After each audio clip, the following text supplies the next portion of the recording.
60,000 ህዝብ ፊት ሲጫወቱ የመጀመሪያ ጊዜያቸው ነው። እኔ ሄጄ መክራለሁ አሁን ከኤምባሲው ኤፍታይ ዲሜጥሮስ ያስተላልፋል ብሎ ለሳቸው ሰጥቷቸው ሄደ። ዮፍታይ ደግሞ ማያውቁትን ኳስ ቀጠሉ። መንግስቱ ይላሉ በቃ። እና አንድ መደላድል የምታደርገው ምንድን ነው? ኢትዮጵያ በዛ ዘመን የአትሌት አሰልጣኞች አፍርታለች፣ የእግር ኳስ አሰልጣኞች አፍርታለች። ወጌሻ በሁሉም ዘርፍ አገር ውስጥም ውጭ ሀገርም አስተምራ። ምንድነው ግን ተከታይ ሊመጣ ያልቻለው? መደላድሉ አልተፈጠረም ወይስ የሚቀበላቸውና የሚከተላቸው አልተገኘም? እኔ ግን በህሊናዬ ስለማቅ የሚሰማኝ የውስጥ የጊልት ስላልነበረ ሁልጊዜ ድርቅ ብዬ አይደለም እያልኩ አስረዳ ነበር። እና ምናልባት እመኑኝ ብዬ ድርቅ ማለቴ ልክ ነበር ወይ ለምን እንደሆነ አላቅም። ሱስ አለብን ታሪክ የመለወጥ። የውጮቹ አንድም ትልቅ ታሪክ ለጥቁር መስጠት አይፈልጉም።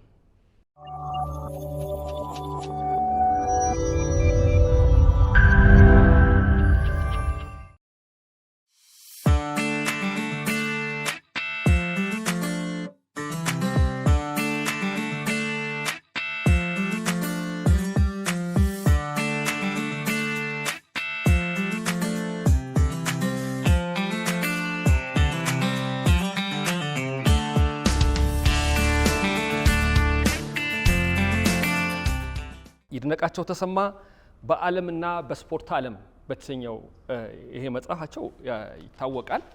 ይድነቃቸው ተሰማ ሲባል በብዙ መንገድ እንግዲህ የገዘፈ ስም ያላቸው ሰው ናቸው። የአፍሪካ እግር ኳስ ኮንፌዴሬሽን ፕሬዝዳንት፣ የዘመናዊ ኦሎምፒክ ስፖርት አባት፣ የኢትዮጵያ ኦሎምፒክ ኮሚቴ፣ የኢትዮጵያ ስፖርት ኮሚሽን ኮሚሽነር፣ የፊፋ ስራ አስፈጻሚ ኮሚቴ አባል፣ የኢትዮጵያ ብሔራዊ ቡድን አሰልጣኝ፣ የኢንተርናሽናል ኮሚቴ አባል፣ የኢትዮጵያ ብሔራዊ ቡድን ካፒቴን፣ የቅዱስ ጊዮርጊስ መስራች አባል። በጣም ብዙ ነው ታሪካቸው። እንደው ባሰብነው ቁጥር ያው ብዙ አንገት የሚያስደፉ ምን ሆነን ነው የሚያስብል ብዙ ታሪኮች ይፈጸማሉ። እኛ ያላከበርናቸው ሌሎች ሀገሮች ግን የሚያከብሯቸው ናቸው። እሳቸው ልክ እንደ አበበ ቢቂላ ሌላ ሀገር በስሙ መንገድ እንደተሰየመው ሞሮኮ ደግሞ በስማቸው ተሰይሟል። ተገኝተው ነበር አይደል? እዛ እንደ ልጅ ምን አይነት ስሜት ይፈጥራል? እንደው አባቶ ይሄንን በማድረጋቸው ይሄንን እንግዲህ ስጋ ዝምድና የለ ምን የለ አፍሪካዊነት ነው እዚህ ላይ ያለው። አዎ የሞሮኮ እንግዲህ የአፍሪካ እግር ኳስ ኮንፌዴሬሽን ከተመሰረተ 30ኛ ዓመቱ ላይ ነው ሞሮኮ ያዘጋጀችው። እሱ ለሞሮኮ የአፍሪካ ዋንጫ እንደማይደርስ ያውቅ ስለነበር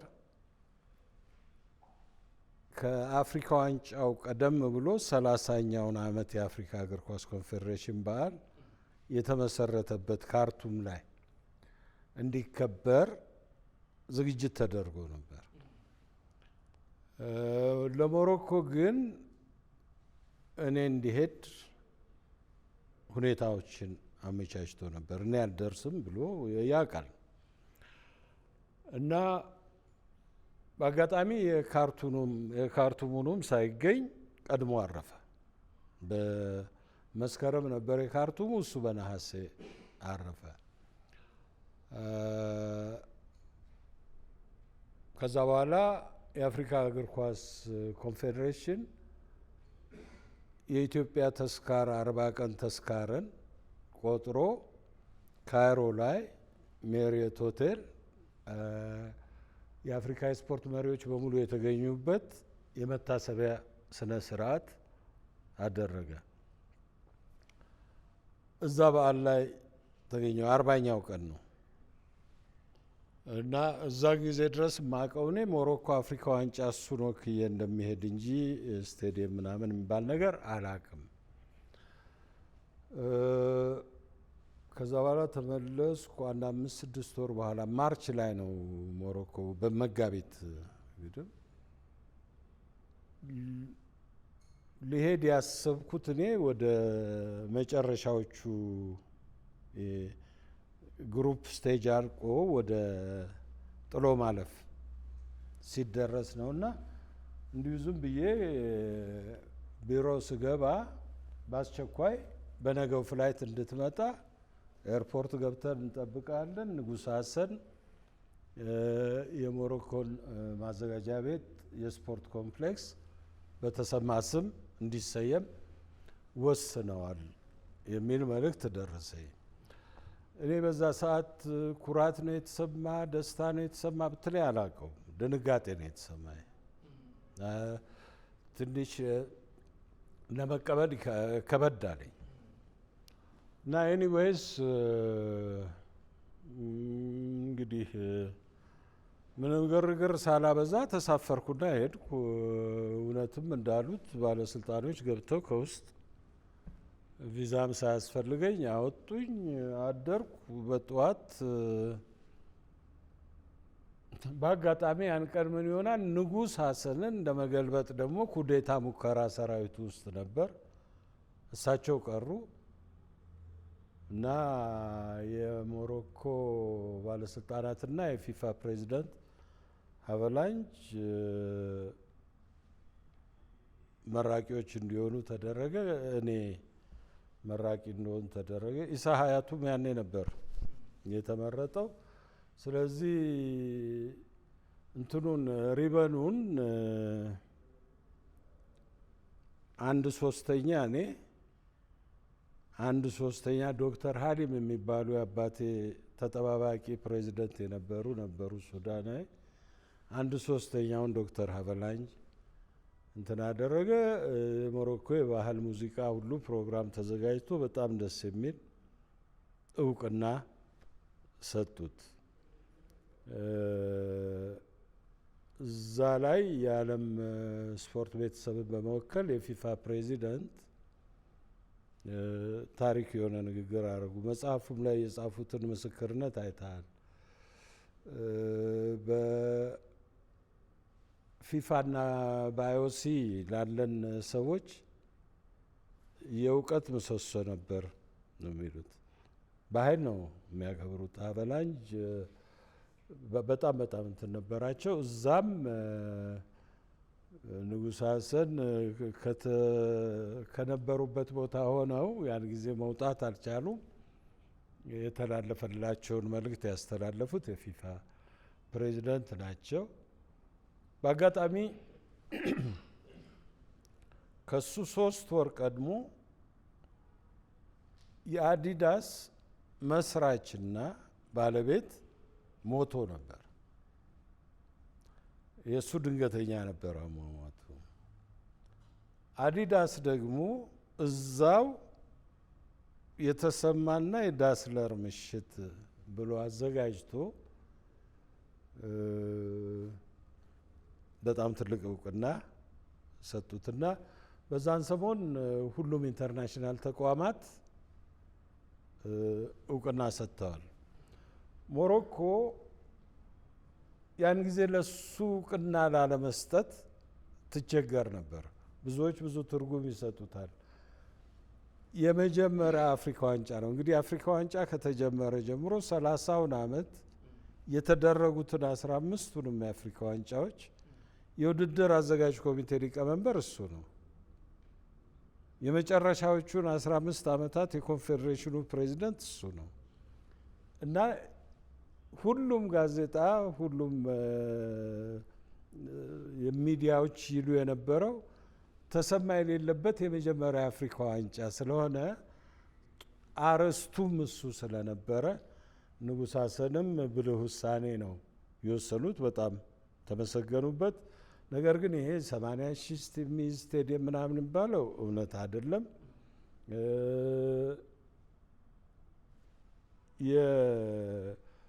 የሚኒሲፓል ስፖርት ኮምፕሌክስ ነው፣ የማዘጋጃ ቤት የስፖርት ማዘውተሪያ። እሱም የሚመኘው የሚወደው ነገር ነው እና የኳስ መጫወቻም አለው፣ የቴኒስ መጫወቻም አለው፣ የዋና ቦታም አለው። እንደዚህ በቃ ሁሉን ስፖርት እንትን ያደረገ ግን የሙኒሲፓል ስፖርት ኮምፕሌክስ ነው። በኋላ አሁን ሳይ ደግሞ ራጃ ካዛብላንካ የሚባል የአፍሪካ ሻምፒዮን ሆናል ባለፈው አመት ይመስለኛል።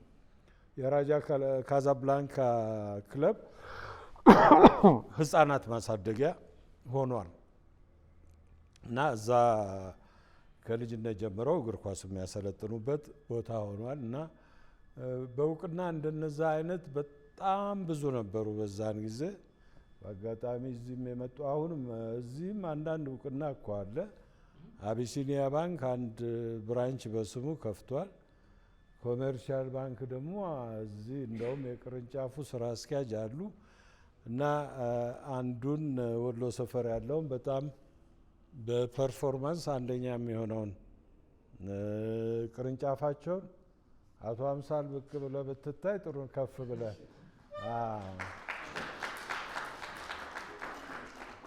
እሱን ለማክበር በስሙ ሰይመዋል እና አሜሪካን ሀገር የሚገኙ ኢትዮጵያውያን እንዲሁ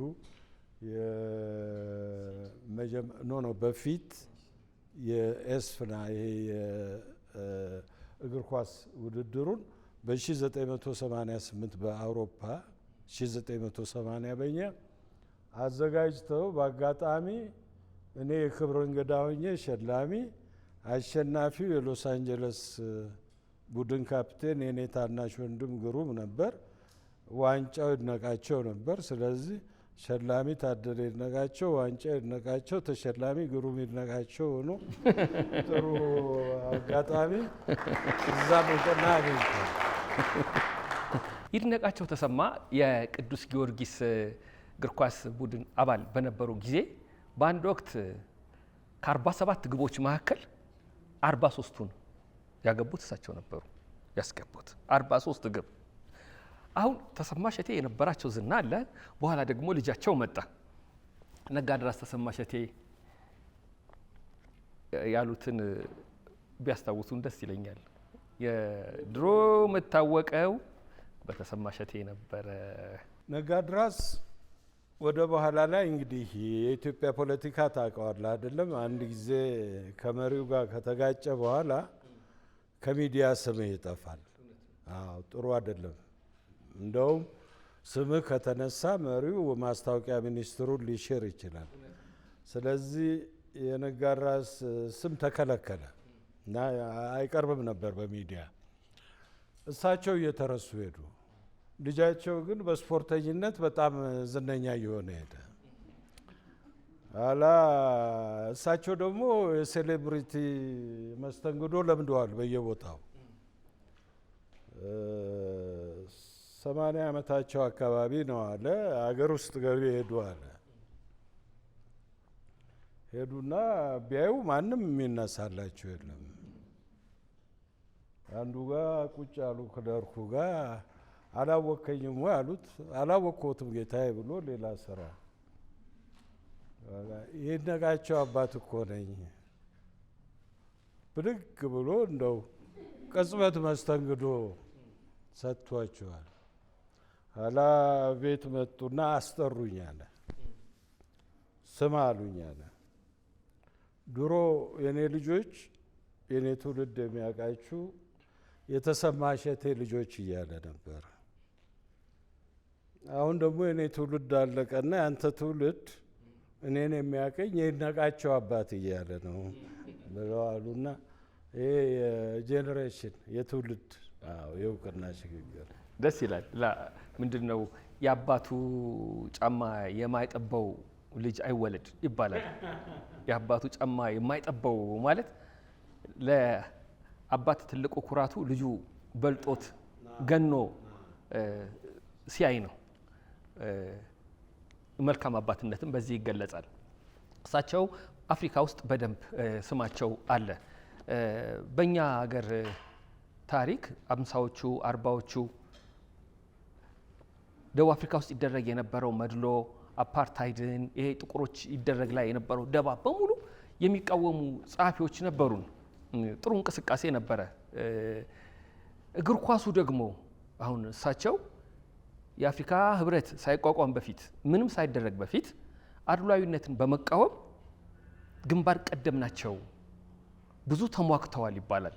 የሙግቶቻቸው ነጥቦች ምንድን ናቸው? ይኸውልህ ምንድን ነው የሆነው? የአፍሪካ ፉትቦል ኮንፌዴሬሽን ከአፍሪካን ድርጅት በ5 ዓመት ይቀድማል። ኮንፌዴሬሽኑ በ57 ተቋቋመ። አፍሪካነት ድርጅት በ63 በአውሮፓ። ያን ጊዜ ፊፋ ውስጥ የኢትዮጵያ እግር ኳስ ፌዴሬሽን ተወካይ አልነበረውም። ማለት ጉባኤም ለመላክ ገንዘብ አይወጣም ነበር።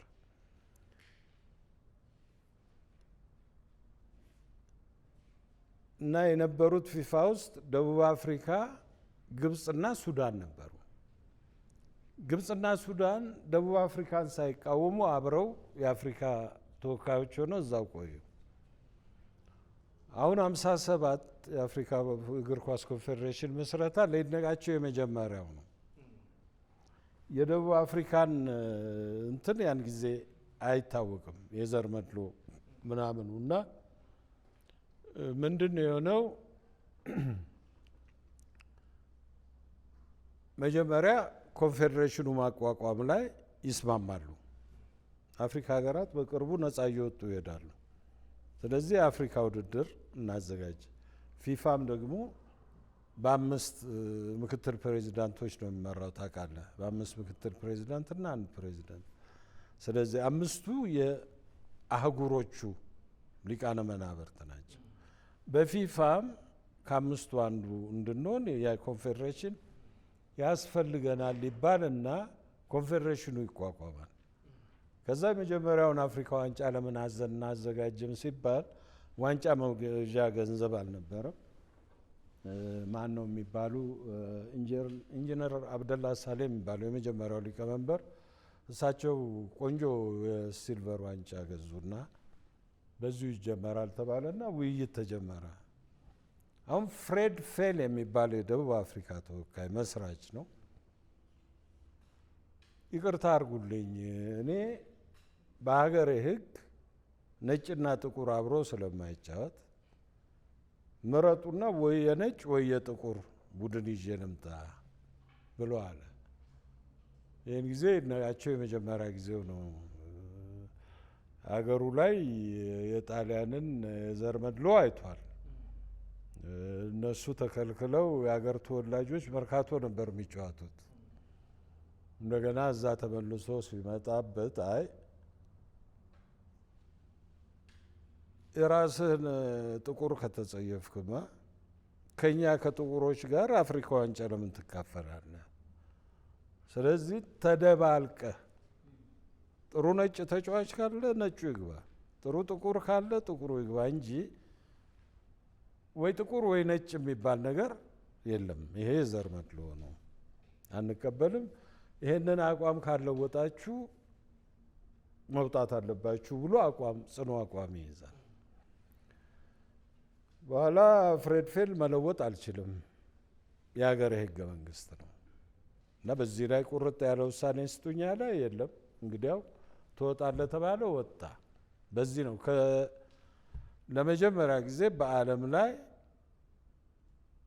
አፓርታይድ ሳውት አፍሪካን ያስወጣ ተቋም ካፍ ነው። ያስወጣው ግለሰብ ይድነቃቸው ነው። ከዛ በኋላ ከፊፋ አስወጣቸው። ከዛ በኋላ ከኢንተርናሽናል ኦሊምፒክ ኮሚቴ አስወጣቸው። ፍቅር ይልቃል ምን እያለኝ ነበር? እሳቸውን አጥብቀው ከሚወዱ ጋዜጠኞች መካከል የስፖርት ጋዜጠኞች መካከል አንዱ ነው ፍቅር ይልቃል። ስላደረጓቸው አስተዋጽኦም ይናገራል። አንድ ጥያቄ የሚሆንብኝ ብሎኝ ነበረ። እንግዲህ እሳቸው ስቴዲየም ውስጥ የሲጋራ ማስታወቂያ እንዳይተላለፍ፣ መጠጥ እንዳይተላለፍ ምን ያደረጓቸው ነገሮች ለረጅም ዘመን የእሳቸው ሌጋሲ አለ። ደንባቸው አሁንም እንደተከበረ ነው። አስተዋጽኦአቸው እንደተዘከረ ነው። ጥያቄ የሚሆንብኝ ለምንድን ነው ግን ተከታይ ሊመጣ ያልቻለው? መደላድሉ አልተፈጠረም ወይስ የሚቀበላቸውና የሚከተላቸው አልተገኘም? እንደው ጥያቄ ይሆንብኛል አለ። አዎ ፍቅር አስታውሳለሁ 2002 በአጋጣሚ የዓለም ዋንጫ ሲተላለፍ ብራዚል ኢንግላንድ ጨዋታ ሲተላለፍ አለሙ መኮንን ኢንተርቪው እያረገኝ ነበር እኔን በጨዋታው ረፍት ሰዓት ይሁን ከጨዋታው በኋላ እና እዛ ሲሄድ ፍቅርና ታደለ አሰፋ እቺን የሚያካክሉ ልጆች የትምህርት ቤት አይነት ዴስክ ተሰጥቷቸው ይሰሩ ነበር። ትሬኒስ ነበሩ። ከዛን ጊዜ ጀምሮ በጣም ዲቨሎፕ አድርጓል። ብዙ ውድድሮችም አየ ኢንተርናሽናል ብዙ ነገር አውቋል። የኢትዮጵያ ስፖርት ትልቁ ጣጣ ምን መሰለ?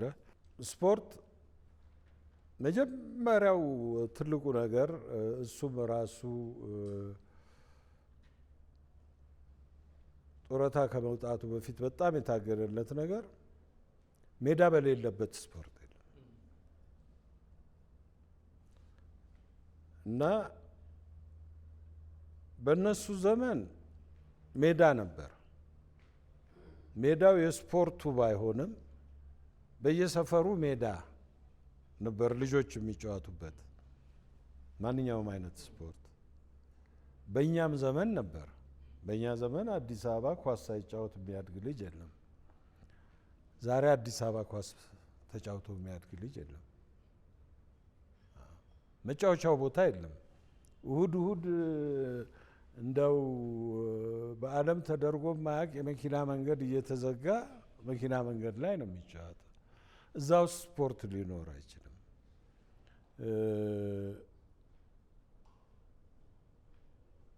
አንዱ ይሄ ይመስለኛል። እሱ በዛን ጊዜ ደርግ እንደመጣ ስፖርት ኮሚሽን አቋቋመ። ስፖርት ኮሚሽን ውስጥ የመጀመሪያ መምሪያ ያቋቋመው የመሐንዲስ መምሪያ ነው። የመሐንዲስ መምሪያው 78 ሜዳዎች አጠና በመላ ኢትዮጵያ። አዲስ አበባ ውስጥ 23 ሜዳዎች አጠና። 23 ከፍተኞች ነበሩ። በእያንዳንዱ ከፍተኛ አንድ ሜዳ። ያ ሜዳ ትልቅ ሆኖ እግር ኳስ የሚፈልግ እግር ኳስ በሰዓት ተከፋፍሎ፣ ባስኬት የሚፈልግ ባስኬት፣ ቮሊቦል የሚፈልግ ቮሊቦል፣ ሩጫ የሚፈልግ ዙሪያ ሩጫ እንዲያረግበት ያንን እኛ መሰረታዊውን የመጥረግ ስራ ሰርተን ለህብረተሰቡ እናስረክብ። ህብረተሰቡ ያሳድገውና ወደ ስፖርት ልማት ይሄድ። በሌሎቹ አካባቢዎች ደግሞ የተቀሩት 55ቱ በሁሉም የኢትዮጵያ አካባቢዎች ቢያንስ በአውራጃ አሁን እንጀመር፣ በጀት ስናገኝ ደግሞ ወደ ወረዳ እንዲያን እንወርዳለን ነበር። ያንን እነዛን መሬቶች ሳያጸድቅና እንትን ውስጥ ሳያስገባ ማስተር ፕላን ውስጥ ሳያስገባ ያን ጊዜ በጣም እዚህ ላይ መመስገን ያለባቸው ሻለቃ እንዳለ ተሰማ በጣም ይረዱት ነበር። እሳቸውም የሆነ ችግር ገጠማቸውና ወደ ለትምህርት ተላኩ መሰለኝ።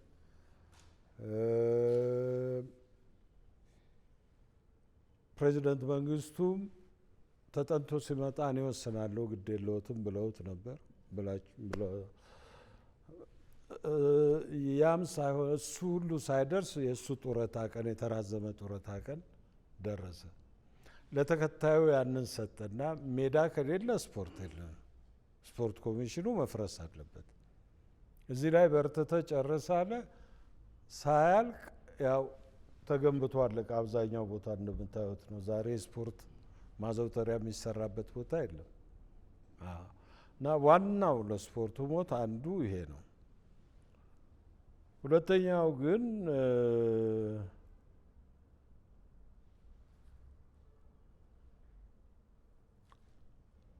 አንድ መደላድል የምታደርገው ምንድን ነው? ኢትዮጵያ በዛ ዘመን የአትሌት አሰልጣኞች አፍርታለች፣ የእግር ኳስ አሰልጣኞች አፍርታለች። ወጌሻ በሁሉም ዘርፍ አገር ውስጥም ውጭ ሀገርም አስተምራ አዘጋጅታለች፣ አስተዳዳሪዎች አዘጋጅታለች። እንግዲህ ከነዛ ሁነኛውን መርጦ መሾም፣ ስራውን መከታተል የነበረበት ትውልድ ካልተከታተለ ትክክለኛውን ሰው ካልሾመ ስራው ሊሰራ አይችልም። አሁን ሳይኔ ስቴዲየም ራሱ ከገባው እግር ኳስ ካየው ወደ 33 ዓመት እንደውም ባይበልጥ ተስፋ ቆርጬ ከተውኩት ቆይቻለሁ። ትርጉም የለውም። እየሄድንበት ያለው አቅጣጫ በፊት የተዘረጋው አቅጣጫ አይደለም። አንደኛ የፕሮፌሽናሊዝምና አማተሪዝም ትርጉም ተምታቶብናል። ዛሬ ዓለም ስፖርት በሙሉ ፕሮፌሽናል ነው። በሙሉ ሳይሆን በቴሌቪዥን የምናየው ቢያንስ ግን ማጆሪቲው 99% በቴሌቪዥን የማታየው አማተር ከአማተር ነው ክሪም ሆኖ ፕሮፌሽናል የሚወጣው። አማተሩን ስታጠፋው አማተርም የለም ፕሮፌሽናልም የለም። ዛሬ ፕሮፌሽናል የሚሆኑት እግር ኳስ ተጫዋቾች ከየት ነው የሚወጡት? የለም እኮ ቤዝ የለም። ብራዚል እኮ የዛሬ 5-6 ዓመት በነበረ ስታቲስቲክስ 7 ሚሊዮን ወጣቶች ህፃናት ታጫውታለች በየአመቱ አዲስ ልጆች። ከ7 ሚሊዮን ውስጥ እኮ ነው እነዛ 400 እና 500 የሚወጡት። ኢትዮጵያ 150 ሰልጥና ከ150 ፕሮፌሽናል ይወጣል እንዴ? አይወጣም። እና ትልቁ ስህተት እሱ ነው። መሰረቱን ንደውታል። ድሮ ህግ ነበር። ማንኛውም ክለብ ሊግ ውስጥ ገብቶ ለመጫወት ከፈለገ የወጣት የህፃናት ቲም መያዝ ነበረበት። ዛሬ ያ ህግ የለም። በተለያዩ እድሜዎች እንዲይዝ ካላደረገው የማይከፈለው ልጅ ደግሞ በየሰፈሩ የሚጫወትበት ሜዳ ለራሱ ለጤንነቱ ካላዘጋጀ ከምንድን ነው ሪክሩት የምታደርገው? ከምንድን ነው የምትመለመለው? እና ለውድቀታችን ምክንያቱ እነዚህ የአሰራር ለውጦችና የሜዳ አለመኖር ይመስሉኛል።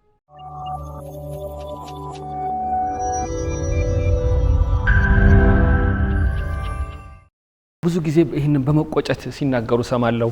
እንደውም አንድ ቃለ መጠይቅ ላይ ፕሮፌሽናሊዝም በፊትም አልነበረም አሁንም የለም።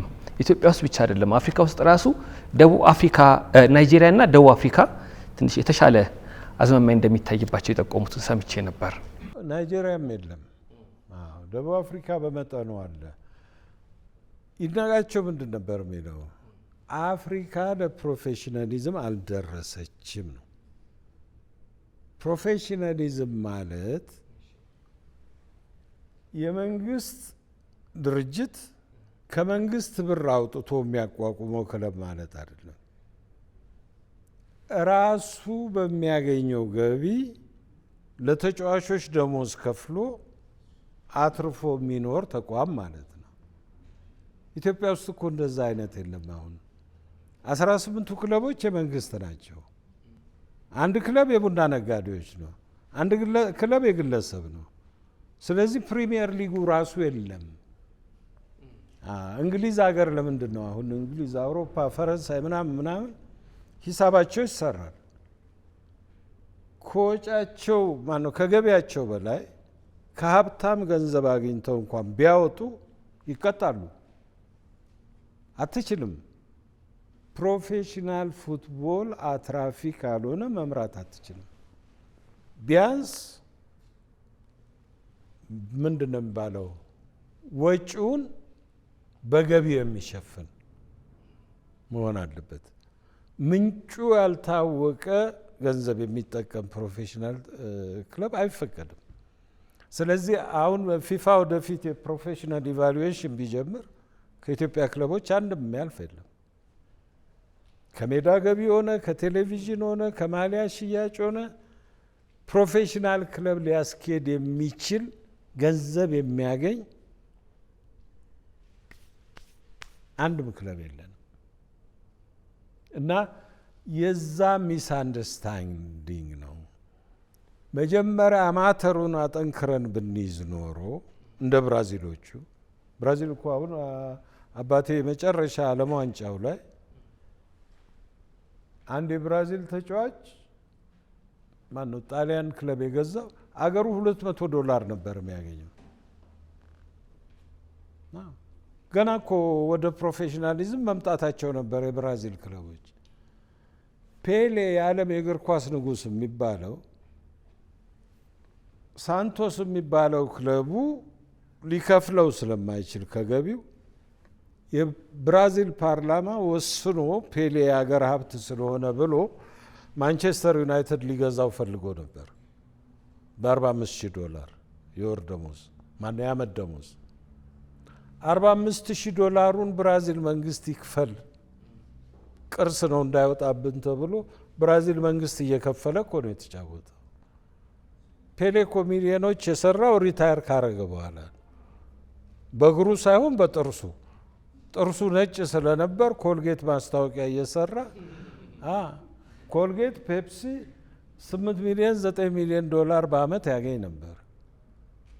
በኋላ እያደገ ሄዶ ብዙ አሜሪካን ሀገር የጡረተኞች መሰባሰቢያ ኮስሞስ የሚባል ክለብ ውስጥ ወደ $10 ሚሊዮን በአመት ተቀጠረ። እንደዛ እያለ ነው ሀብት ያገኘው።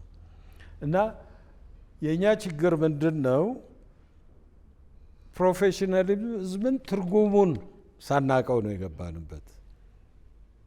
እኔ የምፈራው አንድ ቀን እንደ ዛምቢያ እንዳንሆን ነው። ዛምቢያ የመንግስት ገንዘብ ተቆጣጣሪ ጠፍቶ አንድ ዘመን ይሄ የኮፐር ምናምን ማዕድኖች አሏቸው። ሁሉም የመንግስት ተቋም አንዳንድ ክለብ ይዞ ይሄን የመንግስት ብር እያወጣ ተጫዋቹ ይንበሻበሽ ነበር። በኋላ አይኤምኤፍ ወርልድ ባንክ ምናምን ሲይዟቸው ያን ገንዘብ አቆሙ። ሊጉ ፈረሰ እንዳለ። የእምቧይ ካብ ነበራ በፊትም በመንግስት ብር ላይ አሁን እንደገና እንደ አዲስ እየተገነቡ ናቸውና እኔ እኛ ሀገር የምፈራው የውሸት ነው። እነዚህ ተቋማት አሁን ስፖንሰር የሚያደርጓቸው ፕራይቬታይዝ የተደረጉ ቀን ከነማዎቹ እኛ የሕክምናን በጀት አልበቃንም ብለው የከለከሉ ቀን ምንድን ነው የሚሆነው? እና ያንን ካላስተካከልን በስተቀር ሌላ ከባድ አደጋ ይገጥመናል። ይህንን ሀሳብ ግን እንዴት ነው ከሚመለከታቸው አካላት የሚባል ነገር አለ አውርታችኋል? ምክንያቱም በጣም ውሃ የሚቋጥር ነው፣ በደንብ የሚያወያይ የሚያጨዋውት ነው። ይህንን ሀሳቦትን እነሱ ፊት የመግለጽ እኔ በ75 ዓመተ ምህረት ጊዮርጊስን ለመያዝ ሞክሬ ነበር እና ያን ጊዜ ጊዮርጊስ በእንትን ስር ነው በጊዮርጊስ ቢራ ፋብሪካ። ስለዚህ ያው የታወቀ ነው። አወቃቀሩ ኮሚኒስታዊ ነበር። የድርጅቱ ዋና ስራ አስኪያጅ፣ የቦርድ ሊቀመንበር፣ የሰራተኛ ማህበር ተጠሪ ምክትል ሊቀመንበር ምናምን ተብሎ መንግስቱና ወርቁና እኔ ከሲቪል ከህብረተሰቡ ተብለን አባላት ተብለን ነው የገባ ነው። መንግስቱ ድካም አይችልም ሰለቸውና ትቷቸው ሄደ ወዲያው። እኔ እዛ ቁጭ አልኩና ባየው ከፉትቦል ጋር የሚተዋወቅም ሰው የለም። አሁን ያልኩን ልናገር ሞከርኩ፣ የሚሰማ የለም። እና ልክ ፉትቦል አቋራጭ አለው የእድገትና የድል አቋራጭ አለው መስሎ ነው ሁሉም የሚታያቸው። አይ ይቅርብኝ አልኩና ትቼ ወጣሁ። እና ከዛን ጊዜ ጀምሮ በሮንግ ዳይሬክሽን ሲሄድ ነው የማየው። አሁን ያለበት በጣም መጥፎ ደረጃ ነው። እና ጨዋታው እንኳን ለማየት ብዙም አይማርክ ሆኗል። የኢትዮጵያ እግር ኳስ ድሮም ይሸነፋል። የምዕራብና የሰሜን አፍሪካን ያህል እግር ኳስ የለንም። ነገር ግን ድሮ ቢያንስ እግር ኳሳችን በጣም ይወደድ ነበር። በሄድንበት ሀገር ስቴዲየም ሙሉ ነበር። አሁን አንድ እሱ የሚያስተላልፈው እስራኤል ሀገር ኢትዮጵያና እስራኤል ለዓለም ዋንጫ ማጣሪያ ያደረጉት ጨዋታ ሊያመጣ ነው። እሱን ልጠይቅ ነበር። ማለት ኢትዮጵያ ለዓለም ዋንጫ ማጣሪያ ተቃርባ ነበረ 1953 54 አካባቢ ማለት ነው። 53 ከእስራኤል ጋር ነበረ። ያን ጊዜ አየ ቀዳማዊ ኃይለ ሥላሴ ስቴዲየም ትሪቢዩኑ ብቻ ነበር። ስለዚህ ባይሆን ይሄ አሁን ካታንጋ የተባለው እሱ እስኪሰራ ድረስ እዚህ ኢንተርናሽናል ውድድር ማድረግ ይከብዳል ተብሎ ሁለቱንም ጨዋታ እዛው እስራኤል ይሁን ተባለ እና ሄዱ። ቴልአቪቭ ነበር። በኋላ መጨረሻ ላይ እስራኤሎቹ ጋዜጠኛ የላችሁም ወይ ሬዲዮ ማስተላለፍ ትችላላችሁ አሉ። ጋዜጠኛ የለም። ራሱ ገባ እና ትንሽ ወንድሜ ነው ካሴቱን ያገኘው። ማን ነው እንትኑ ሪሉን። ትልቅ ታሪክ ነው። ገባ፣ አሰላለፍ ተናገረ። የድሮ ኢትዮጵያ መዝሙር ኢትዮጵያዊ ደስ ይበልሽ የሚል የቀዳማዊ ኃይለ ሥላሴ ዘመን መዝሙር ምናምን የእስራኤል መዝሙር እና ስለ ስቴዲየሙ ሲያብራራ ራማት ጋል አሁንም የእስራኤል ትልቁ ስቴዲየም እሱ ራማት ጋል ስቴዲየም ላይ ነው የሚደረገው ጨዋታው ምናምን አለ። ልክ ጨዋታው እንደተጀመረ 10 ደቂቃም አልቆየም። አይ ተጫዋቾቻችን ደነገጡ መሰለኝ 60 ሺህ ህዝብ ፊት ሲጫወቱ የመጀመሪያ ጊዜያቸው ነው። እኔ ሄጄ እመክራለሁ አሁን ከኤምባሲው ኤፍታይ ዲሜጥሮስ ያስተላልፋል ብሎ ለሳቸው ሰጥቷቸው ሄደ። ዮፍታሔ ደግሞ ማያውቁትን ኳስ ቀጠሉ። መንግስቱ ይላሉ በቃ እና በጣም ደስ የሚል እንትና እና በዛን ጊዜ ሁለቱንም እዛ ተጫወትን። ግን የመጀመሪያው ቀን በድንጋጤ ያው እንዳለው 1-0 ተሸነፉ። ሁለተኛው ቀን ግን በጣም ጥሩ ተጫውቶ 3-2 ነው ውጤቱ። የ25ኛው ዓመት ላይ አለ እና ያን ቢያሸንፉም ግን ከጣሊያን ነበር የሚገጥሙት። ሌላው የፊፋ ግፍ ያ ነበር። አንድ የአፍሪካ ቡድን ለማለፍ 2 የአውሮፓ ቡድን አሸንፈው ደግሞ ሁለተኛው በጣም ከባድ ቡድን ጣሊያንን እንዴት አድርገህ ነው የምታሸንፍ? እና እስራኤል ጋር ወደቅን።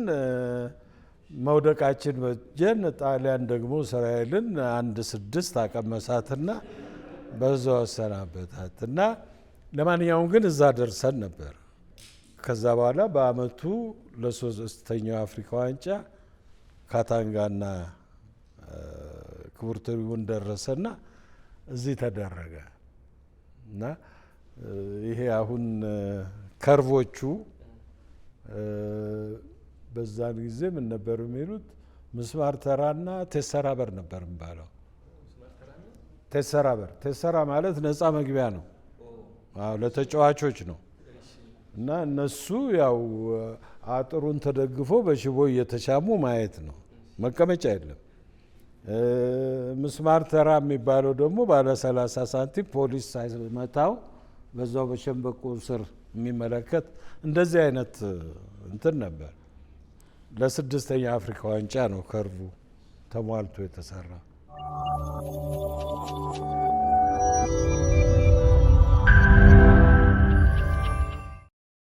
እንግዲህ አመሰግናለሁ። በእርግጥ ባንኩን ወክዬ አይደለም የመጣሁት። አክቹዋሊ እኔ ለይድነቃቸው ተሰማ ከልጅነትም አክቹዋሊ ለስፖርት ቀረብ ያልኩ ሰው ነኝ። እንዲሁ ስጫወት ያደግኩ ሰው ነኝና አንፎርቹኔትሊ ኮመርሻል ባንክ ብራንቹ ሲከፈት በስራ አስኪያጅነት እኔ ነኝ የከፈትኩት ቅርንጫፉን። እንግዲህ ከተከፈተ ወደ 3 አመት አልፎታል ቅርንጫፉ። እንደተባለው ታዲም እንደገለጸው ብራንቹ ወሎ ሰፈር አካባቢ የሚገኝ አይ ቲንክ በጣም ትልቅ ፐርፎርም የሚያደርግ ጥሩ ስም ያለው ነው በባንኩም ሳይድ። ምናልባት እንግዲህ ይህን እድል ካገኘው እኔ በጣም ደስተኛ ነኝ። እውነት ለመናገር የተወሰነ ነው መረጃው የነበረኝ ከመመደቤ በፊት ቅርንጫፉን ከመክፈቴ በፊት። በኋላ ግን አንዳንድ ነገሮችን ማንበብ ማየት ከዛ ከታዴም ጋር በጣም በቅርበት ነው የምንገናኘው። አሁን እዛ እኔ አምባሳደር ሁኛለሁ አክቹሊ እና ሰው ይመጣና አብዛኛው ሰው ያው ፎቶቸውም ስላለ ማናቸው ይላል ሰው ስለ እሱ እናስረዳለን። ይድነቃቸው ተሰማ ምንድነው የሰሩት አብዛኛው ሰው መረጃ የለውም በሚገርም ሁኔታና አንዳንዴ እንደውም በተሻለ ሁኔታ ጎግል ላይ ገብቶ ማንበብ የተሻለ ነው የእውነት ለመናገር። እሳቸው እንደም ኢትዮጵያ ላይ ብዙ አብዛኛው ኦንላይን አናገኝም። ስለሳቸው ግን ከብዙ ነገር በተሻለ የሚገኘው ኦንላይን ነው። ሎካሊ ብዙ ሰው መረጃ የለውም። ሲኒየሮቹ ምናልባት እዚሁ እግር ኳሱ ላይ የኖሩ ሰዎች በጣም ትልቅ መረጃ አላቸው። ወጣቱ ኢቭን አሁን ስፖርቱ ላይ ያለ ሰው ወጣቱ እንኳን ስለ እሳቸው በጣም መረጃ የለውም እና እዛ ሁኜ እንግዲህ ስለ እሳቸው ነው የምናገረው። እንዲሰርተዋል እንዲነበሩ ዲቴይልስ እንግዲህ በተሻለ መጠን በማቀው ልክ እዛ ሁኛ አምባሳደር ሁኛለሁ አክቹአሊ ለሳቸው ማለት ነውና በጣም አም ሶ ሃፒ። እውነት ለመናገር ብዙ ይገባቸው ነበር ብዬ አስባለሁ። ኮመርሻል ባንክም አይ ቲንክ ሌሎች ባንኮችም በተወሰነ መልኩ በስማቸው የተሰየመ ቅርንጫፎች እንዳላቸው አውቃለሁ።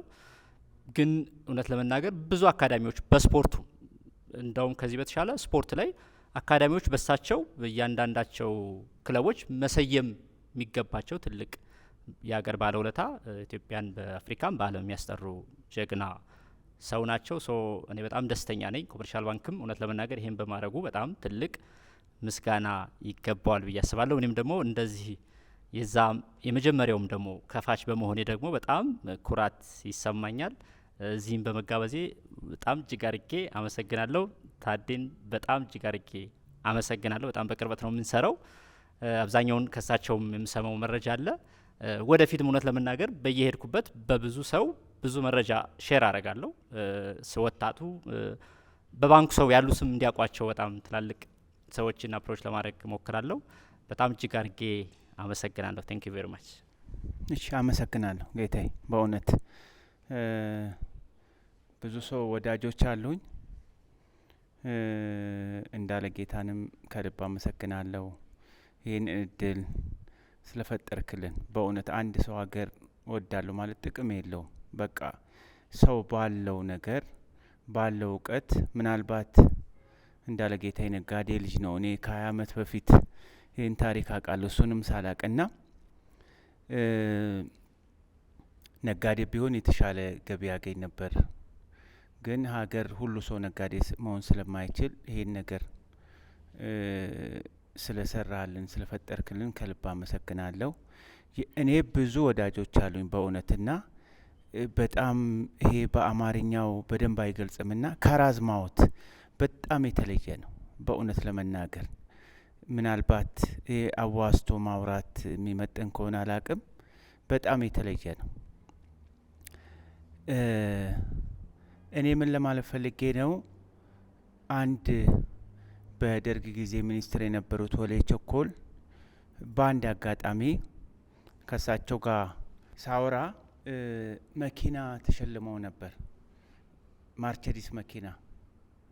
ማርቸዲስ መኪና ተሸልመው እንግዲህ ኢትዮጵያ ውስጥ ብዙ ያልተረጋገጠ ወሬ ይወራል። ብዙ ብር አላቸው፣ ኢቭን ብርም ወስደዋል የሚሉ ግለሰቦች እንደነበሩ የነገሩኝና ያ መኪና ከግብጽ ይሁን ከአልጄሪያ ካልረሳሁት ማርቸዲስ ይሸለሙና ታክሱን መክፈል አልቻሉ የላቸውምና እኔ ሰምቼ አስጠርቼ እንዲህ አይነት ነገር ሰምቻለሁ፣ እውነት ነው ወይ? አዎ፣ ግን ጉምሩክ እኔ ፈቅጄ እንዲወጣ አርጌ ማርቸዲሱን እንዲጠቀሙ አርጌ ያለሁ ብለው ነግረውኛል። ምን ለማለት ፈልጌ ነው? ይሄ ወዴት መንደርደር ፈልጌ ነው? ተክለሐዋርያት ብዙ የተሳሳተ መጽሐፍ ውስጥ ጽፏል። ለምሳሌ ሀብተ ጊዮርጊስን በጣም አሳንሰው፣ በእውነት ለመናገር አሳንሰው እንዲህ ሊዳነቁ የሚችሉ ሰው አይደለም የሚል ጽፏል። እርሶም ዛሬ እንደገለጡትና አዲስ አበባ ዩኒቨርሲቲም መርሴ ሀዘን በእውነቱ አዲስ አበባ ዩኒቨርሲቲንም የሚያስወቅስ ነው። ቢያንስ የታሪክ ማጣሪያ ሳያረግ እንደው እንደገና ጁኒየር ኤሌመንተሪ ስኩል ሁለት የተጣረሰ በአንድ ተቋም መውጣቱ ትክክል አይደለምና ይሄንን እንደው ቢያርም ብዬ እላለሁ። እንደ እርሶ በእውነት ለመናገር ይሄ አሁን የባንኩ ማናጀር እንደተናገረው የአባቶትም ይሁን የአያቶት እንደው ታሪኩ በደንብ እንዲታወቅ እንደው ብዙ ጥረትም የመጻፍቶቹም ህትመት ብዙ በየትምህርት ቤቱ እውነት ለመናገርና በኤሌመንተሪ ሃይ ስኩል እንደው ያንን ጥረት ማድረግ ይችላሉ። እኔ እንግዲህ እንደማውቀው ማድረግ ይችላሉና ያንን ቢበረቱበት የተሻለ ይሆናል። ግን አንድ ጥያቄ እንደ የእርሶን አባት ብዙ ታሪክ አንብቤ ምናልባት እንዲህ በፍሪደም ለመኖር ነው እንደ ተናግረው እየተቹ ለምንድነው እንዲህ የምለው? አሁን ዶክተር ኢንጂነር መሰለ ኃይሌም ልክ እንደ እርሶ አባት የኢያሱ ደጋፊ ነበሩና ከዚህ ከአዲስ አበባ ተባረው ወደ ኢሉባቦር የሄዱት እንዲህ አይነት ታሪክ አለና እንደው የእርሶ አያት እንደው ወደዚህ ወደ ስልጣኑ የመጠጋት ፍላጎት ነበራቸው ወይ የሚለውን ለመጠየቅ ነው። በጣም ክብረት ይስጥልኝ። ተሰማ እሸቴን አልፈነዋል። ለማንኛውም የኢያሱ ጋር የተጠጉት የስልጣን ፍላጎት ነው አይደለም ወይ ሀገር የማገልገል ፍላጎት፣ ያንን በትክክል ለመረዳት መጽሐፋቸው ማንበብ፣ መጽሐፋቸው ውስጥ ለሀገር ያላቸው አስተሳሰብ እዛ ውስጥ ስለሚንጸባረቅ፣ በኋላም ደግሞ ከስልጣን ወረድኩ ብለው ሀገር ላይ አላኮረፉም። ሶደሬንም አምቦንም ወሊሶንም ፍለውሃዎች ያገኙ ያለሙ እሳቸው ናቸው። ቦኩንም ያለሙ እሳቸው ናቸው። ቆቃንም ወደ ሃይድሮ ኤሌክትሪክ ዳም እንዲሆን እሳቸው ናቸው። በሌሎችም የልማት ዘርፎች በብዛት ገብተዋል። ትራክተርም ወደ ኢትዮጵያ በመጀመሪያ ያስመጡ እሳቸው ናቸው።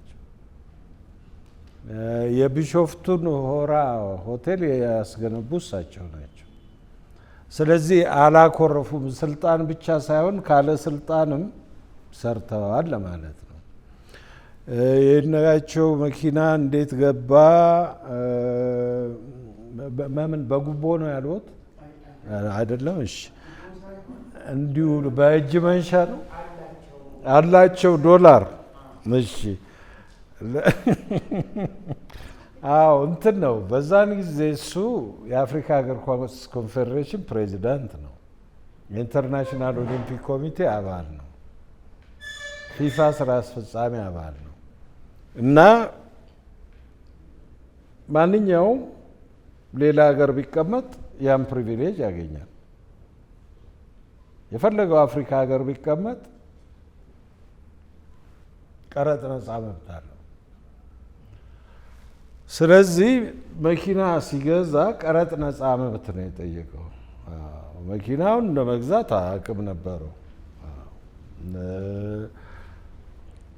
ተጠቀመበት። እሱ በሞት ሲለይ ግን ቀረጥ ከፈልንበትና እኛ ደግሞ ቤተሰብ ተጠቀምበት። ደርግ ቀረጥ ነጻውን ፈቀደ። የተፈቀደው በከፍተኛ ደረጃ ነው። እኛ ደግሞ እሱ ሲያርፍ ቀረጥ ከፈልንባት። አንድ አነስተኛ ሜርሴዲስ 190 የምትባል መኪና ነበረች። እነዚሁ ናቸው ጥያቄዎቹ። ታሪካዊ ግጥጥም እናንሳ። ይድነቃቸው የተወለዱት የእንቁጣጣሽ ዕለት ነው። ያረፉት ደግሞ የቡሄ ዕለት ነው። ከእንቁጣጣሽ እስከ ቡሄ ባደረጉት ጉዞ ዓለምን ነው ያስደነቁት፣ አፍሪካን ነው ያስደነቁት። እንዴ የአፍሪካ እግር ኳስ የአፍሪካ ስፖርት ኮንፌዴሬሽኖችን አንድ ላይ የሚያስተሳስር ኮንፌዴሬሽኖቹን ሁሉ የሚያስተባብርንም የፈጠሩት እሳቸው ናቸው። የአፍሪካ ብሔራዊ ኦሎምፒክ ኮሚቴዎች ማህበርንም የመሰረቱ እሳቸው ናቸው። አኖክና አኖካ ላይ ትልቅ ሚና ፕሮጄ ተሰማ ይባል የነበረ የአፍሪካን ስፖርት የሚያስተባብር ነገር ሁሉ የፈጠሩ እሳቸው ናቸው። ቅድም ያነሳው አንድ ነጥብ አለ። መደላድል ፈጥረው ነበር። የኢትዮጵያ ስፖርት አደረጃጀት ውጣ ውረድ በዝቶበት ስፖርት ኮሚሽን አንስተው ተጣለ እንጂ የአፍሪካ ብሔራዊ ኦሎምፒክ ኮሚቴዎች ማህበር አኖካ ተቀዳሚ ምክትል ፕሬዝዳንት ጸጋው አየለ የሆኑት፣ የአፍሪካ ብስክሌት ኮንፌዴሬሽን ምክትል ፕሬዝዳንት፣ የምስራቅና መካከለኛ አፍሪካ ኮንፌዴሬሽኑ ፕሬዝዳንት የነበሩት አቶ ሰለሞን በቀለ፣ በልዩ ልዩ የአፍሪካ አትሌቲክስ ኮንፌዴሬሽን ስራ አስፈጻሚ ኮሚቴ አባል አቶ ታደለ መለሰ አመራር ላይ በደንብ አህጉራዊው እንቅስቃሴ ውስጥ ትልቅ መደላድል ፈጥሮ ነበር። በተለይ የአፍሪካ ብስክሌት ኮንፌዴሬሽን ምርጫ ጉባኤ ላይ መቼም ቅስቀሳ አለ። የናይጄሪያው ፕሬዝዳንት እንዲሆን ሰለሞን እንዲጠቁም ተደረገ። የናይጄሪያው ደግሞ እሱን ምክትል ፕሬዝዳንት አደረገ። ኢትዮጵያውያኑ ወደዛ መድረክ የማምጣት ነገር ትልቅ አስተዋጽኦ ሲያደርጉ እንደነበረ በደንብ ግልጽ ነው። እኔ ላለፉት ብዙ ዓመታት ስለሳቸው ብዙ ነገር ጽፌያለሁ፣ በጥናት ላይ የተመሰረተ የኢንተርናሽናል ኦሎምፒክ ኮሚቴ ሁሉ። እስቲ ሌላኛውን የአቶ ይድነቃቸውን ሌላኛውን ገጽታ ስንመልከት የመልሶ ግንባታ ሐዋርያ ነበሩ። ከፋሺስት ጣሊያን በኋላ መንግስት መደላደል ሲጀምር መሰረታዊ ነገሮችን ያዘጋጁ እሳቸው ናቸው። አጼ ኃይለ ሥላሴ ህገ መንግስት ሰጥተዋል 1923። 1948ም መጣ። ይሄ 1948 ህገ መንግስት ትርጉሙ ምንድን ነው፣ ህብረተሰቡ ምን ያህል ይገነዘበዋል የሚለውን ነገር ለማምጣት አጼ ኃይለ ሥላሴ ለኢትዮጵያ እንግዳ የሆነውን ህገ መንግስታዊ አስተዳደር ከመሰረቱ በኋላ አብዛኛው ሰው ህገ መንግስት ማግኘቱ የቱን ያህል እንደሆነ እንደሚበቃ ለማወቅና ለመገንዘብ ባለመቻሉ ተገቢውን ግምት እንዲሰጠው ለማድረግ የሚረዳ ህገ መንግስታዊ ግንዛቤን የሚያቀዳጅ ትርጓሜ ያለው ህዝብና አስተዳደር ሞላር መጽሐፍ በ1954 ያሳተሙት ትልቅ ስራ ነው። ከጤና ጋር የተያያዘ የማዘጋጃ ቤት ቴክኒክ ኮሌጅ የመጀመሪያው የቀያሾችን ማስተማሪያ ቴክስት ቡክ ሁሉ ያዘጋጁ እሳቸው ናቸው። የኢትዮጵያን እንግዲህ መሰረትን የሚያስይዝ በተለይ ትልቅ ነገር ነው የነበረው የእሳቸው አስተዋጽኦ። ከአባላዘር በሽታ ጋር የተያያዘው በህዝብ ጤና ጥበቃ ሚኒስቴር የተዘጋጁ መጽሐፍት፣ ዳግማዊ ምኒልክ ሆስፒታል ዋና አስተዳዳሪም ነበሩ። ከልብ ህመም ጋር የተያያዙ ህብረተሰቡን የሚረዳ ብዙ ነገርን እንደሰሩ እንረዳለን። ታሪካቸው እጅግ ከፍ ያለ የመንገድና የድልድይ አለካኪ ሂሳብ ስርዓተ ቀመርን ያስተማሩ፣ ከነጻነት በኋላ የተቋቋመው የኢትዮጵያ መንግስት ካስፈለጉት መሰረታዊ የስራ ማስኬጃ ሰነዶች ውስጥ አንዱ የሆነውን የጨረታ ደንቦች ተርጉሞ ያዘጋጁ እሳቸው ነበሩ። ስለዚህ ትልቅ እዚህ ላይ አፍሪካኖች አድመው 15ኛው አፍሪካ ዋንጫ ሞሮኮ መካሄድ የለበትም፣ ምክንያቱም በሰሃራ ምክንያት ከኦኤዩ አባልነት ወጥታለች። ስለዚህ ኢትዮጵያም ጭምር በተሳተፈችበት መውጣት አለበት፣ ሌላ ሀገር ማዘጋጀት አለበት። የዚህን ጊዜ ነው የደነገጡት ሞሮኮዎች። ወዲያው ይሄ ካፍ አፍሪካ ፖለቲካዊ አንድነቷን ከመመስረቷ በፊት የተቋቋመ እንጂ እናንተ ማሰናበት የምትችሉት ከኦል አፍሪካን ጌምስ እንጂ እኔ ከምመራው ከአፍሪካ እግር ኳስ ሻምፒዮን አይደለም። የዚህን ጊዜ ነው ሞሮኮዎች የፈነደቁት። ንጉሥ ሐሰን ምንድን ነው ያሉት? እውነተኛው አፍሪካዊ ያ የስፖርት ኮምፕሌክስ አንዱ የተሰጠበት ያ ነው። ለአዲስ አበባ ባለውለታዋ ናቸው። እኔ ባለውለታዋ ነኝ ነው እኮ የሚሉት። አዲስ አበባን የለወጡ። አዲስ አበባ 100ኛ ዓመቷን ስታከብር ግን ያ ሁሉ ሲነሱ ያስታውሳቸው አልነበረም። ኢሂድሪ ላይ ግን የቀይ ባህር ኒሻንም የተሸለሙበት ነገር አለ። ስለዚህ ብዙ ነገር ናቸው እሳቸው። ይድነቃቸው የስፖርቱ ጎዳና፣ ስፖርቱም የእሳቸው ጎዳና ሆኖ የተሳሰረ ነው። አፓርታይድ አሁን የሚያሰጋው የእሳቸው ሌጋሲ በአግባቡ አልተመዘገበም።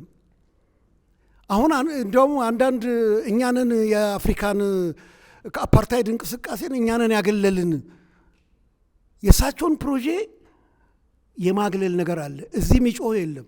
ሻለቃ ግርማ ይልማ ያኔ የሂድሪ ባህልና ስፖርት ተብሎ መጀመሪያ ስፖርት ኮሚሽን ራሱን የቻለ ለሚኒስትሮች ምክር ቤት ነው ተጠሪ መሆን ያለበት። ተለጣፊ መኖር የለበትም። እንዴ ጆሮ እንዲህ ነው መያዝ ያለበት ወይስ እንዲህ ነው? በስማ በለው እንዴት ይሆናል? ስፖርት ኮሚሽን መቋቋም አለበት፣ ራሱን መቻል አለበት ብለው ነበር የተናገሩት። ተግባራዊ ሆነ። በኋላ ግን ቀረ። በኋላ ሻለቃ ግርማ የሳቸው ካረፉ በኋላ ሄደው ነበርና ገረማቸው። ይድነቃቸው እንዲህ ነው እንዲህ አናቀውም ኖሯል። ስለዚህ ይሄ በተለይ ታሪካቸውን የማስተላለፍ ነገር ሌሎች እየተቀራመቱት ነውና እንዴት ነው መቋቋም የሚቻለው የሚለውን ለማንሳት ነው። ክብረት ይስጥልኝ። ሪፖርተር መጽሔት ላይ ሄኖክ የሚሰራበት ኦሎምፒክ ሪዮ 2016 የሚል መጽሔት ላይ ወጥቶ ታሪክ ሲሸጥና ሲለወጥ የሚጠቃው ታሪክ ነው በሚል ርዕስ የሰጡትን ቃለ መጠይቅ አንብቤ ነበረ እና እዛ ላይ ራሱ ማለት ከምኔው ከመቼው ነው የሚያስብለው እዚህ ሀገር ይሄ ማደፋፋት በቃ የሆነ ነገር ሲመጣ ከዚህ በፊት ማንም አልነበረም እኛው ነን ብሎ አዲስ ታሪክ ይሰራል። መድኃኒቱ ደግሞ ሰርቶ ማሳየት ነው። ሰርቶ ማሳየት ማለት በቅጡ ታሪካቸው ተሰንዶ ለትውልዱ ካልተላለፈ ታዲያ እንዴት ይወቅ ሰው? እንዴት ይከራከር? እንዴት ይሟገት? በቃ የመጣው ሰው የተበተነለትን ይቀበላል። እና እኛንን የጀመርነው ከኛ በፊት ማንም አልነበረም የማለት አዝማሚያ የሚታይባቸውን ሰዎች አፍ ማስያዝ የሚቻለው አሁን ሄኖክ እንዳለው ተሰንዶ ይሄን ሰርተዋል ሲባል ነው። እንደ ደራሲ ራሱ እኮ ቅድም የጠቀስከው መጽሐፍ አንብቤው ቃላት የእንግሊዝኛ ቃላትን ወደ አማርኛ የተረጎሙበት መንገድ ራሱ ይገርማል። ከሳቸው በፊት ያልነበሩ እሳቸው የተረጎሟቸው ቃላት አሉ። ያ ብቻ አይደለም፣ ስለ አራዳና አራድነት የካቲት መጽሔት ላይ የጻፉትንም አንብቤ ያለው እና እንዴ ደራሲነትን ጸሐፊነትን ከአባታቸው ወርሰዋል ማለት ነው። መልከ ብዙ ናቸው እሳቸው። ግን በቃ ይሄው ቅድም እኮ ጥሩ ነገር ነው የተናገረው። ይሄ ትውልድ አላወቃቸውም። ካልነገር ነው እንዴት ይወቅ? እኔን ነው የጠየቃችሁ ሁለታችሁ። እኔ እንግዲህ በአንድ ሰው አቅም ማድረግ የሚቻለውን አድርጌያለሁ። ለምሳሌ ዌብሳይት የነበራቸው ሁለቱ ናቸው። ኢትዮጵያ ውስጥ የመጀመሪያው እንደውም የታሪክ ዌብሳይት የአባትና ልጅ ነበር። ከፍቼ በደንብ ለውጭ ሰዎችም ለሀገር ውስጥም ሬፈረንስ ነበሩ። የተሰማ አሁን በጣም ጥሩ ሄዷል። 1 4 5 የአውሮፓ ዩኒቨርሲቲዎች ይዘውታል። በተለይ የዲስኮቻቸው ጥናት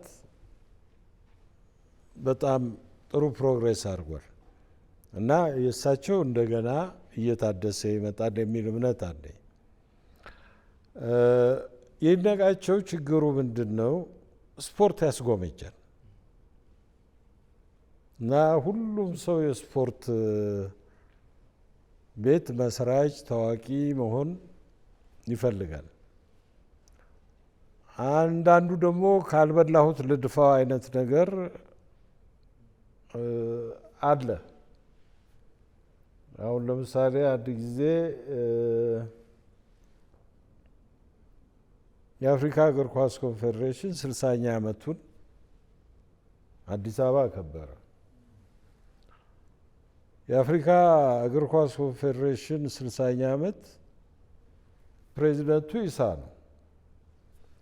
ኢሳን የመረጠው ጉባኤ ይድነቃቸው ምትክ አድርጎ እሱን ሲመርጥ ይድነቃቸውን የህይወት በኋላ የክብር ፕሬዚዳንት አድርጎ መርጦታል። እንኳንስ በጉባኤዎቹ በአፍሪካ ዋንጫ ውድድሮች ሁሉ እኔ እንደ ተወካዩ መገኘት ነበረብኝ። ኢሳ ያንን ህግ ሰረዘው። ምክንያቱም የአፍሪካ እግር ኳስ ኮንፌዴሬሽን እኔ ስመጣ ነው የተፈጠረው የሚል አዲስ ታሪክ መጻፍ ፈለገ። እነዚህ ድርጅቶች አሁን በ100 ሚሊዮን ዶላሮች የሚንቀሳቀሱ ናቸው። እንዴት አድርገህ ነው የምትገጥማቸው? አትችልም። በጣም በጣም ከባድ ነው።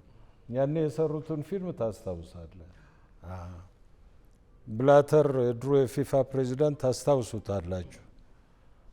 ሴፕ ብላተር በገንዘብ ተከሶ ጭንቅላቱ ዞር ካለ በኋላ ኢንተርቪው አደረጉት ስለ ይድነቃቸው። እሱ ኢሳት እንዲያመሰግንላቸው ነበር። ትልቁ የአፍሪካ እግር ኳስ መሪ ይድነቃቸው ነው አለ። ግን ስለ ቃጀ ዞሮበታል። ራሻ ተምሮ ኮሚኒስት ነበር ግን አለ። ያንን የዛ ፊልም ላይ አስገቡት። ሆን ተብሎ ነው። እና እንዲህ አይነት እንትኖች የሚሰሩት በከፍተኛ ገንዘብ ኃይል ሲሆን ይከብዳል ለመቋቋም። ሌላው ደግሞ የሀገር ውስጥ አለ።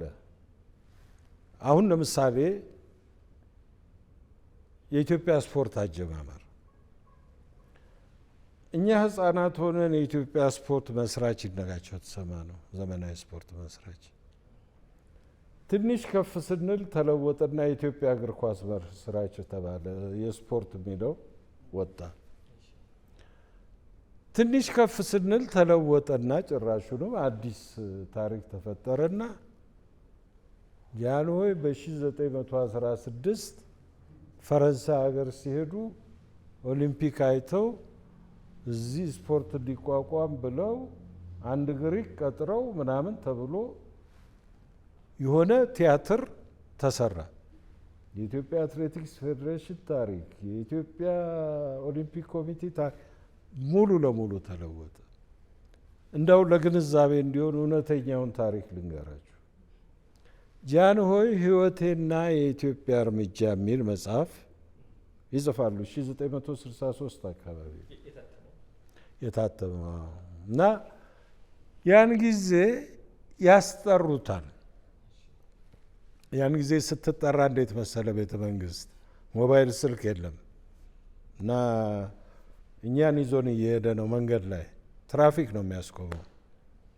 ትራፊክ ያስቆመሃል። ጌታዬ ግቢ ይፈለጋሉ ሲል ልጆች ቤት አድርሰህ ወደ ግቢ ነው የምትሄደው እና ተጠርቶ ሄደ። እንደዛ ነው የሚደረገው። አስታውሰዋለሁ ቀኑን ሁሉ ሄደ። የህይወት ታሪካችን መጽሐፍ እየተጻፈ እንደሆነ ታውቃለህ። የኦሊምፒክ ውድድር ያየን ይመስለናል። እስቲ ጠይቅ ፎቶ እዛ ካለ አልጋ ወራሽነታችን ጊዜ ፓሪስ የመጣን ጊዜ ብለው ይሉታል። እሺ ብሎ እሱ ኢንተርናሽናል ኦሊምፒክ ኮሚቴን ይጠይቃል። ኢንተርናሽናል ኦሊምፒክ ኮሚቴ ባሮን ፒየር ደ ኩበርተን ይባላል መስራቹ።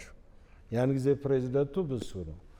የደኩበርተንን የ24 ዓመተ ምህረት የፕሮቶኮል ሊስት ቢያዩ የጃንሆይ ስም የለም።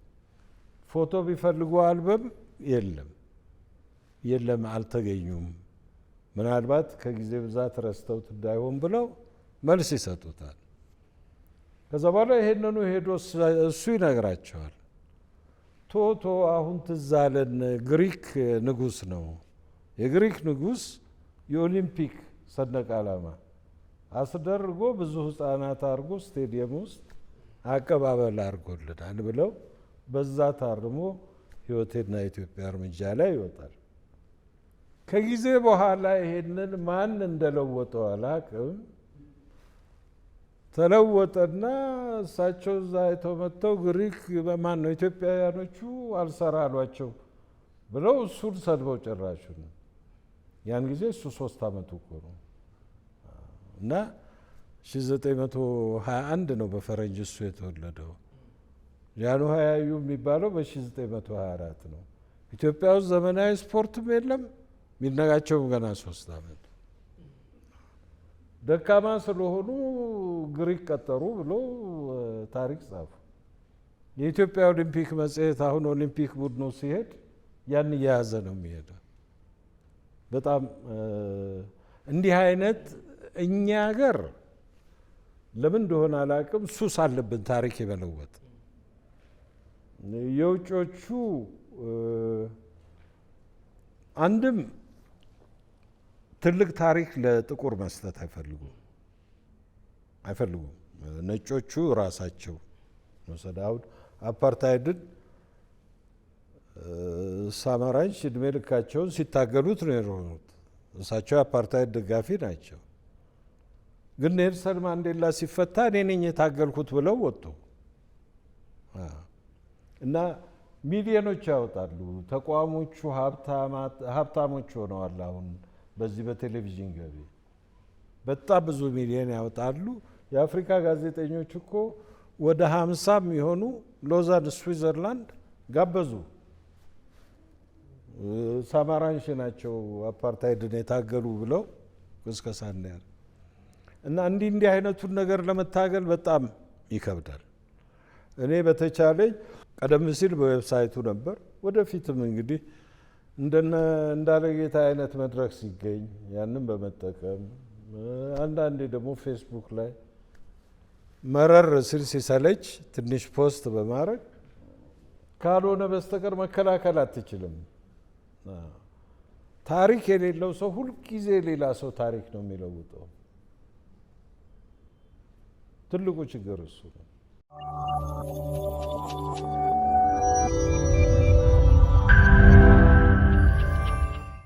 አቶ ታደለ ልክ እንደዚህ አሁን የሚነሱ አንዳንድ ሀሜታዎች፣ አሉባልታዎች ወይም አገላለጾችን ማጥራት ስለሚያስፈልግ እርስዎ የመለሱባቸው መንገዶች በጣም ነው የሚያስደስቱት። ለምሳሌ አንዱ ለምንድን ነው እሳቸው በቂውን ያህል በስፖርት ፌዴሬሽንም ሆነ በሌላው ዘርፍ አክብሮት ማይሰጣቸው ሲባል ያኛው ወገን መስጠት ሲገባው ሳይሰጥ የቀረው ወገን ምንድን ነው የሚለው? ለቅዱስ ጊዮርጊስ ቡድን ያደሉ ስለነበረ ነው የሚል ነው እንዴ አይነት አልኩ። ከዛ በኋላ እንዲሁ የተነገረንን ብቻ ማመን ተገቢ ስላልሆነ ቆይ እስኪ ብዬ የእርሶን ኢንተርቪው ከታማኝ በየነ ጋር ግሩም የሆነ ጨዋታ ያረጋችሁታልና ሳይ የሰጡት መልስ ያልሰማው ሊሰማ ይገባል። ክቡር ይድነቃቸው ተሰማ እሸቴ ለቅዱስ ጊዮርጊስ የሚያደላ ልብ ነበራቸው?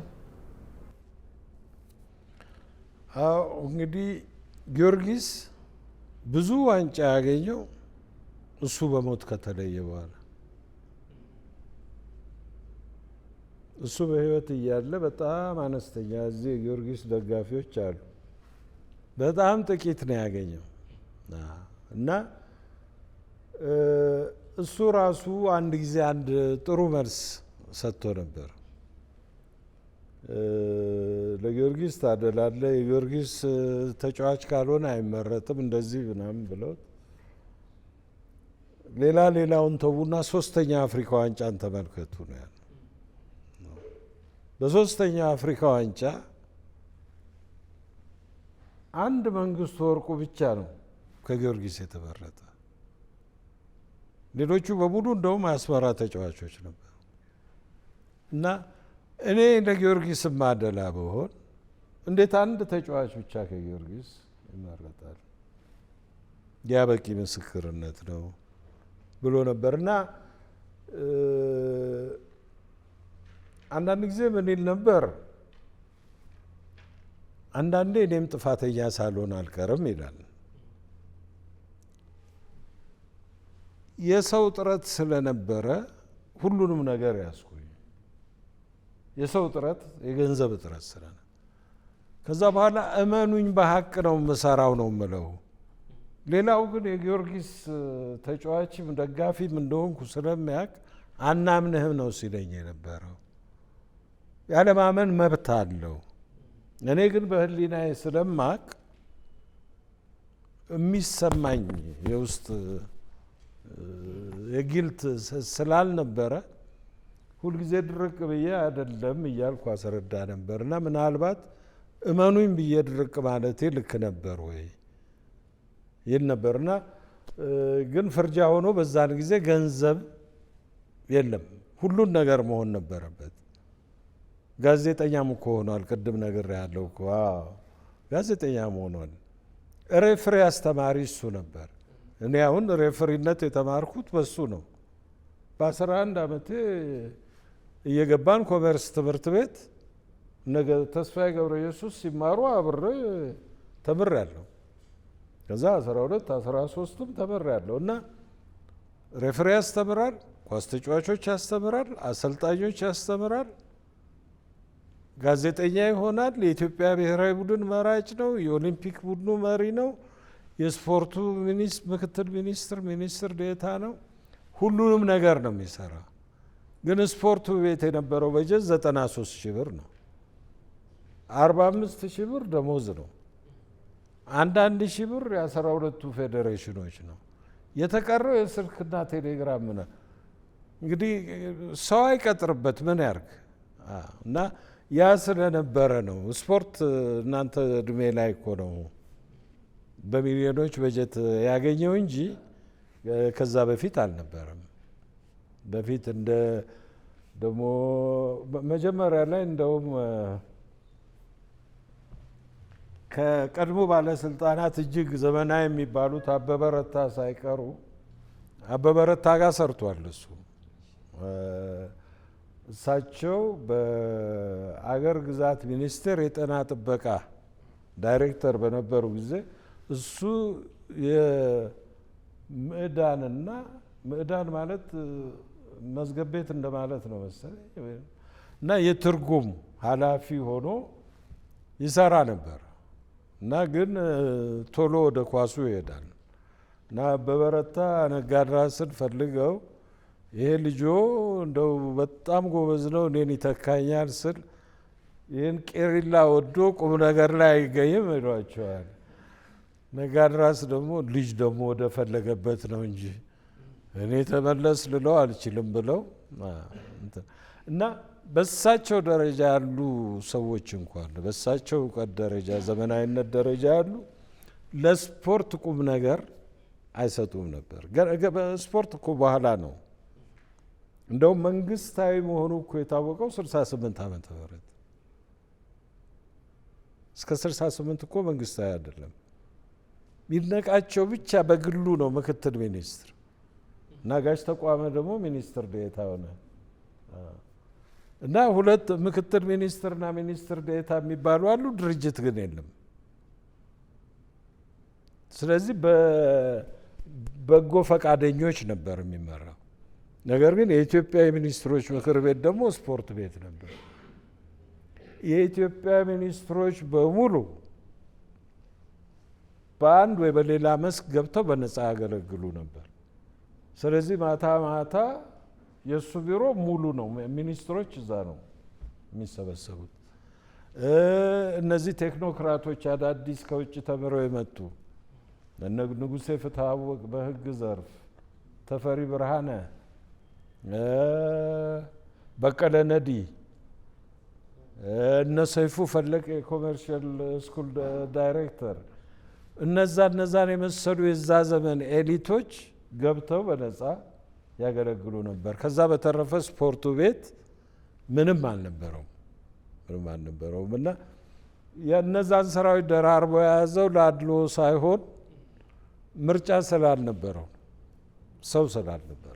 ሐውልታቸው ላይ የጂብራልተሩ አለት ይላል። እንዲሁ የቃል ብዙ ጊዜ አእምሮ ውስጥ አለ።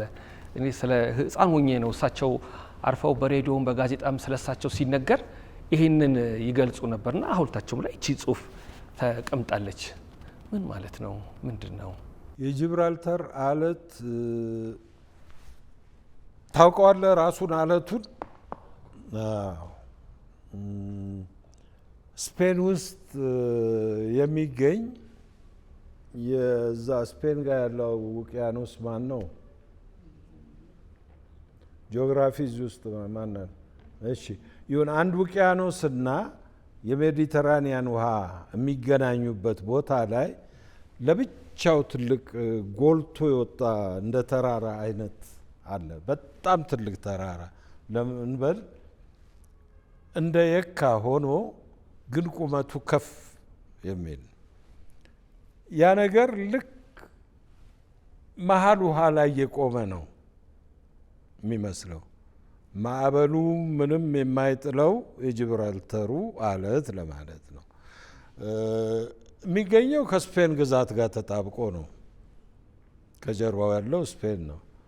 ግን እንግሊዝ ነገረኛ ነች። ያው ፎክላንድንም የኔ ነው ብላ የለም እዛም ገብታ ወስደዋለች። እኔ አንድ ቀን ገብቼ ከስፔን አይቼዋለሁ። እሱ ሲጠራበት ስለኖረ ምንድነው ይሄ ጉድ ብዬ ገብቼ አይቼዋለሁ።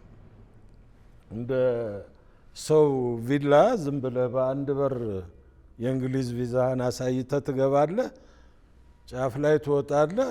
ስትወርድ ቁልቁለትን ስልክ ሁሉ የሚያመጣው አንዴ ስፔን አንዴ እንግሊዝ ስልክ ነው የሚያመጣው። እና አውሮፕላን ማረፊያው ራሱ ዋናው መንገድ ነው። እና መኪና ልታልፍም ስትል ማነው አውሮፕላን ሊመጣ ሲል መኪና በኬላ ይዘጋል፣ አውሮፕላኑ ያርፋል፣ ከዛ መኪኖች ይለቀቁና ይሄዳሉ። እና ያቺ እዛ የውቅያኖስ እና እንትን መገናኛ ላይ ራሷን ያቆመች ለማለት ገዳሙ አብርሃ አዲስ ሪፖርተር የሚባል ጋዜጣ ዋና አዘጋጅ ነበር።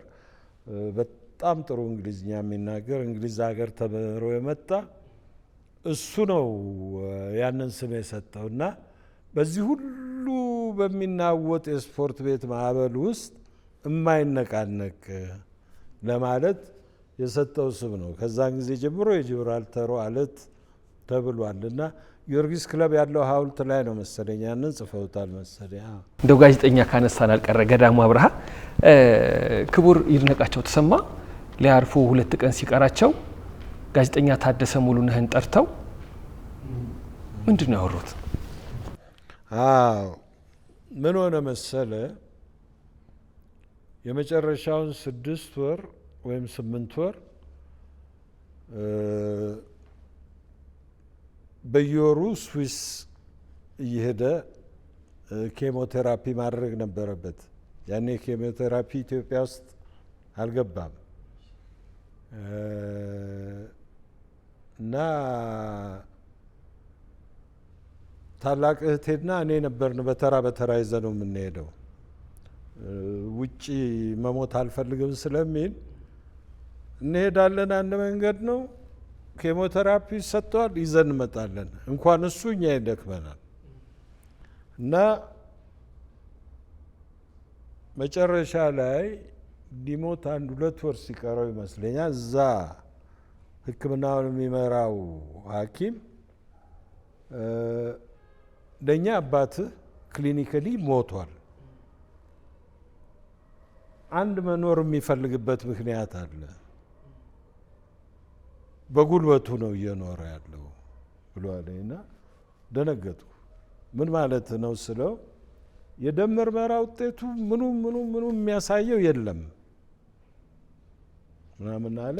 እና በግድ ኬሞቴራፒ አንሰጠውም አሉ። እንደው ያኔ ደግሞ እሱ ጋር የውጭ ጋዜጠኞች ምናምን ሆስፒታሉ በብዛት ስለሚመጡ ስማችን ይጠፋል፣ ኬሞቴራፒ በእኛ ኬሞቴራፒ ሞተ እንዲባል አንፈልግም፣ አሁን መቋቋም አይችልም፣ አንሰጠውም አሉ።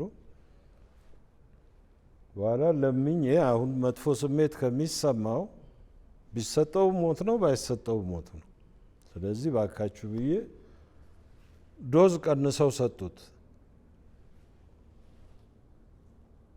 መጣ አዲስ አበባ፣ እንደገና ተመልሶ በወሩ ሄደ። ማመን አልቻለም እዛ ያለው ሐኪም። ይሄ ሰውዬ አንድ ነገር አለው፣ የለም እኮ ለእኛ የለም፣ በሕክምና ዓለም በምናየው የደም ምርመራ ውጤት መኖር የለበትም ይላልና እኔ ያን ጊዜ ትዝ አለኝ። ትንባሆና አልኮል ማስታወቂያ አፍሪካን ጌምስ ልክ እሱ ሲታመም በ15 ሚሊዮን ዶላር ሸጠው ነበር። እሱ ደግሞ ያንን ለማስቆም ለአፍሪካነት ድርጅትና ለአፍሪካ መሪዎች በሙሉ ደብዳቤ ጽፏል። ትግል ላይ ነበር። ለካስ የዛ ትግል ውጤት ነው ወጥሮ የያዘው።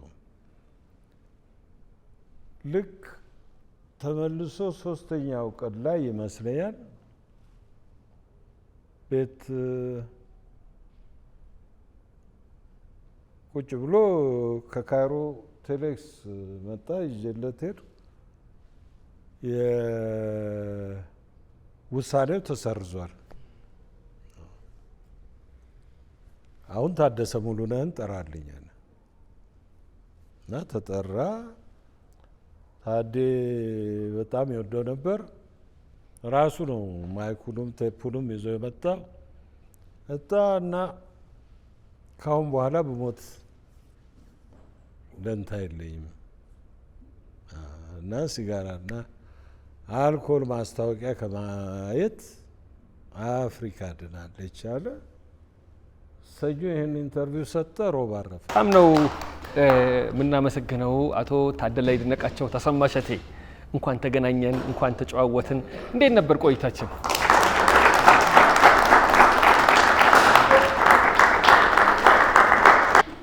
ውድ የነገረ መጽሐፍ ፕሮግራም ተከታታዮች እዚህ አዳራሽ ሆናችሁ የዛሬውን እንግዳ ስለ ስምና ወርቁ ተሰማ እሸቴንና ስለ ይድነቃቸው ተሰማ እሸቴን ለመጠየቅ የመጣችሁ በያላችሁበት ሆናችሁ ደግሞ ፕሮግራማችንን የተከታተላችሁ የዛሬው ፕሮግራማችን ይህን ይመስል ነበረ። ስለ ተከታተላችሁን አቶ ታደለ ይድነቃቸው ተሰማ ደግሞ ማዕከላችን ተገኝተው በማራኪ አንደበት እንዲህ ያለ ትንታኔ ስለሰጡን የተሰማንን አክብሮት መግለጽ እንፈልጋለን። እናመሰግናለን። ከልብ አመሰግናለሁ።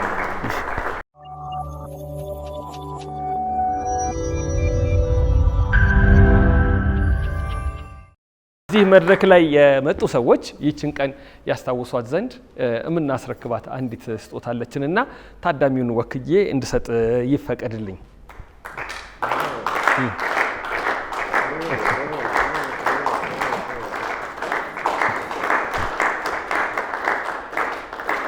እናመሰግናለን።